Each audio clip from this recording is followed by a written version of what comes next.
News 5 investigates physical symptoms we are used to hearing about when it comes to COVID-19, the loss of taste and smell. Several months after recovering from the virus, some are still dealing with a distorted and often unpleasant sense of smell. It's called parosmia, and it's changing every aspect of the lives of those who suffer.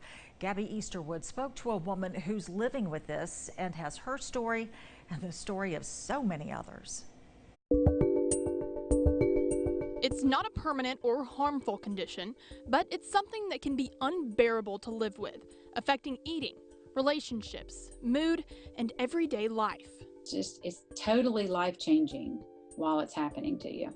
Jennifer Knight is a pediatric nurse practitioner, and she contracted the virus back in July, recovering within a few weeks, but never really regaining her smell completely, until January, when she started to smell rancid smells that would physically make her sick. If you've ever sat in front of a paper mill company, that sulfur strong smell, smoky a lot of times, and like a dead flesh, like dead rotting flesh. She's had to change shampoo, toothpaste, detergent. She can't take a shower or run the faucet without a nose plug. She can't go sit in a restaurant or be around or eat most foods. You don't realize how much everything is surrounded around food, everything.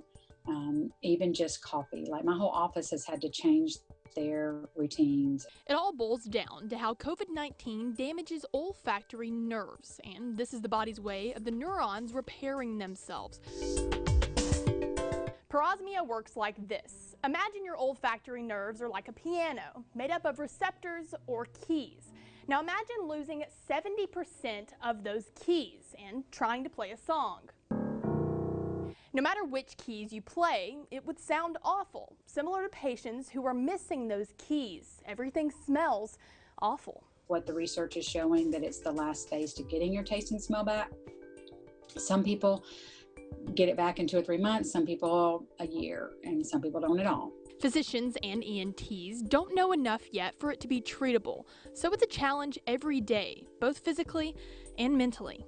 There's definitely anxiety and depression surrounding it because you're like, oh my God, if somebody pulls out a hamburger on me or, something like that. Or, and then, the depression part is, is this going to be me the rest of my life? Knight hopes there are better days ahead, but mostly she just wants people to take her and those suffering long after COVID seriously. Not just about dying, it's about having to live with the side effects of this stupid illness that nobody knows anything about. Gabby Easterwood, WKRG News 5.